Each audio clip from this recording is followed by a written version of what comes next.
Il Covid non è una banale influenza.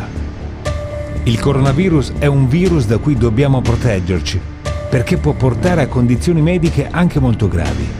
Si trasmette in modi diversi, attraverso una stretta di mano, un abbraccio, attraverso gesti naturali come scambiarsi un bicchiere, o un bacio, o lo scambio di sigarette.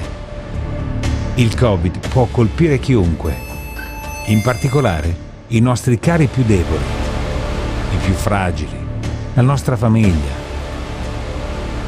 Sappiamo quanto siano importanti le relazioni per i ragazzi, ma per tornare a viverle in serenità e per le persone a cui vogliamo bene, cerchiamo di avere cura uno dell'altro.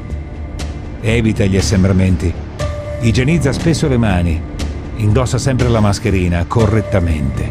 Proteggi chi ami, proteggi te stesso.